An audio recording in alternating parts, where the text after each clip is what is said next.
Bonjour à toutes et bienvenue sur les vidéos de la boutique Tout pour les ongles. Aujourd'hui, je vais vous montrer comment faire des faux ongles très facilement avec très peu de matériel. Donc chez nous, on vend un kit pour utiliser cette méthode, c'est le kit Pop-it. Donc le kit Pop-it, il consiste à utiliser des petits moules comme ça pour mouler l'ongle, pour mouler un faux ongle. Donc on va utiliser la méthode en résine. Donc c'est une méthode qui a un gros inconvénient, c'est qu'elle sent très fort. Donc je travaillais toujours dans une pièce très aérée. Là, ça se voit pas, mais j'ai la fenêtre ouverte. Donc pour ce faire, vous avez besoin d'avoir un petit peu de matériel. Donc un primeur, du monomère, donc qui est un petit, c'est le fameux liquide odorant. Donc là, il a un filtre bleu anti-UV pour éviter le jaunissement et d'une poudre acrylique. Donc vous pouvez faire sur vous-même. Là j'ai collé des faux ongles pour une autre vidéo, donc du coup je n'ai pas donc disponible, donc je vais le faire sur Sandrine qui s'occupe de votre SAV, mais vous pouvez le faire sur vous-même tout simplement. Donc pour utiliser cette méthode, vous allez en premier donc préparer l'ongle. Pour pas abîmer votre ongle, moi je vous conseille l'utilisation d'un bloc comme ça, soit un bloc blanc, soit une ligne polissoire. Parce que le but n'est vraiment pas d'enlever de l'épaisseur, mais vraiment de matifier. Donc vous allez matifier un petit peu partout. Voilà. Alors, il faut savoir que c'est facultatif. Moi, je le fais, je conseille de le faire, mais c'est facultatif. La résine s'accroche partout. Et surtout, même sur la brillance. Contrairement au gel qui a besoin que ce soit mat automatiquement. Je vais ensuite poser donc une goutte de primeur donc qui va se diffuser sur toute la kératine de l'ongle, qui va apporter un petit peu de poisseux, qui va lier donc la résine à la base naturelle. Je vais donc ensuite, alors chose que je n'ai pas montré mais qui est quand même très importante, c'est le choix du moule. Ne prenez jamais, voilà, le moule doit s'adapter parfaitement à l'ongle. Donc il doit bien aller sur les côtés. Là, il est limite trop petit. Il faut vraiment que ça recouvre tous les côtés. J'ai déjà vu ce genre de choses, là où on écrase le moule. Le problème, c'est que ça aplatit la base et que ça peut être très dangereux donc, pour votre plaque. Donc là, moi, je vérifie. Celui-là est trop petit, donc pour mon ongle, donc ce sera celui-ci. Voilà, c'est bien celui que j'ai choisi. Et je les avais mélangés. Donc là, on ne va pas travailler sur la main. Donc Sandrine peut enlever sa petite main 2 secondes, je vais vous montrer. Donc on va tremper le pinceau dans le monomère, chasser l'air qui peut se trouver dans le pinceau, faire un trait dans notre poudre pour obtenir une belle boule qu'on va appliquer dans le moule tout simplement. Voilà un premier, donc je ne mets pas très épais. Une deuxième boule.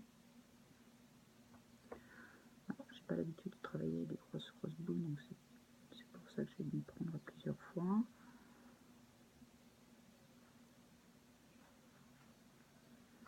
Voilà, donc je vais bien aller sur les côtés. Donc vous voyez, ça ne demande vraiment pas de compétences particulières puisqu'il s'agit d'appliquer juste la pâte.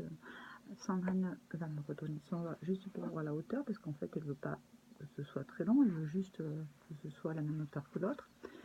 Donc ça c'est bon. Donc là je vais laisser un petit peu sécher et attendre que ça matifie un petit peu.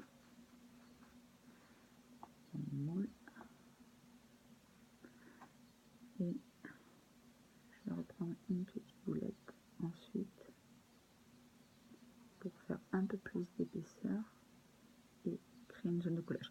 Alors je sais pas si vous pouvez bien le voir, mais j'essaie d'aller en fait en dégrader un peu plus d'épaisseur sur le bord libre pour apporter la solidité, et je vais en dégrader vers la base des cuticules puisqu'il y a besoin de moins d'épaisseur. Donc j'attends un petit peu que la résine arrête de briller dans le moule. Je sais pas si c'est bien fait.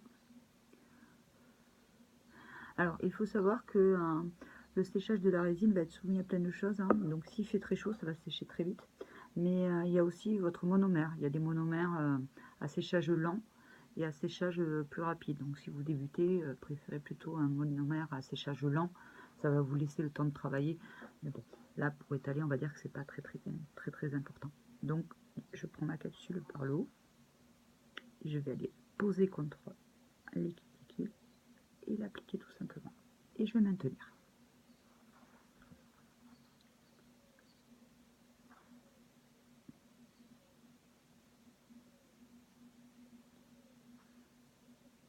Voilà. Donc là, je maintiens environ, là aujourd'hui il fait chaud, donc je vais maintenir environ une dizaine de secondes et je vais retourner l'angle. Parce que dessous, ça va faire un petit bourrelet. Et on ne veut pas un petit pâté sous notre ongle. Donc je vais tremper mon pinceau dans le monomère et je vais aller écraser ce bourrelet pour réduire l'épaisseur sous le bord libre. Mais je ne vais pas l'enlever complètement pour garder quand même un peu de volume sous l'angle, comme ça mon bord libre il va être bien plus robuste. Voilà, je peux retourner à nouveau la main. Hop, dégager mes doigts. Donc là j'en profite si besoin pour nettoyer les contours. Donc par contre essayez d'éviter de ne pas laisser de monomère sur le pinceau. C'est jamais très bon. Donc voilà, là je vais faire une griffe, mais sinon utilisez un pouce cuticule si c'est un petit peu débordé dans les peaux. Et donc là, on peut passer à un autre doigt. Donc là, c'est vraiment pour vous montrer. Donc on va pas faire, on va attendre le séchage complet pour démouler, vous montrer que l'ongle, il est vraiment parfait, hyper rapidement. Donc le séchage complet, il prend environ une trentaine de secondes. Mais si vous êtes en train de faire votre main, à un moment donné, vous allez voir que le moule va tomber tout seul. Quand ce sera sec, en fait, le moule, il n'aura même pas besoin de démouler, il va tomber tout seul pendant que vous vous occupez de vos autres doigts ou de votre autre main, tout simplement.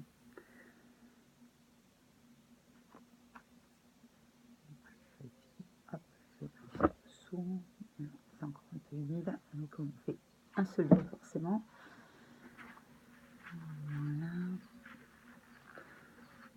Donc toujours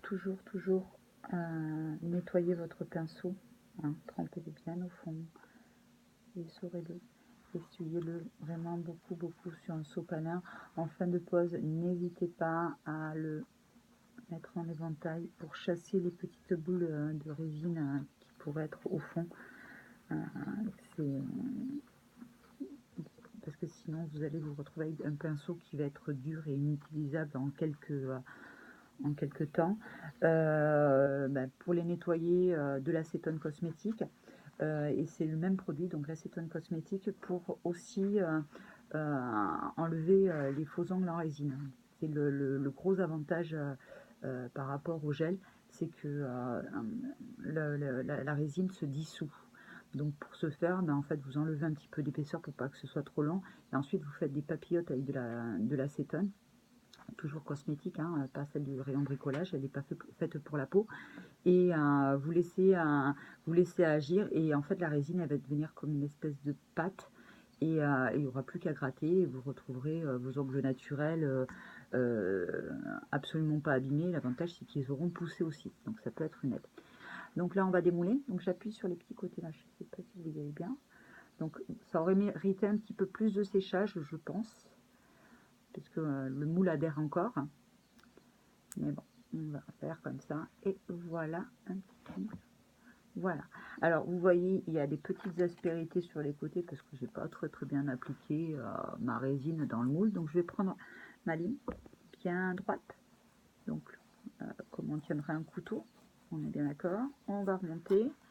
Je prends ma ligne bien droite comme un couteau de l'autre côté et je remonte pareil. Voilà. Et ensuite, je vais faire mon couteau. Alors, utilisez le gros grain, hein, la résine, c'est très robuste.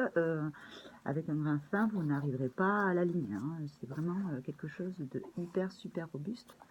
Voilà, donc je vais enlever toutes les petites aspérités, toutes les petites choses qui ne me plaisent pas. Et encore parce que je n'ai pas très bien appliqué. Et voilà un petit ongle qui est terminé. Là, vous voyez l'arrondi, il est juste vraiment parfait, on dirait un vrai. Donc là ensuite, soit je les laisse en naturel, soit je pose un vernis semi-permanent. Et pour ce faire, je dépolis juste la brillance et je pars directement sur ma couleur, pas besoin de twinkle. Voilà, j'espère que cette vidéo vous a plu. À bientôt, au revoir.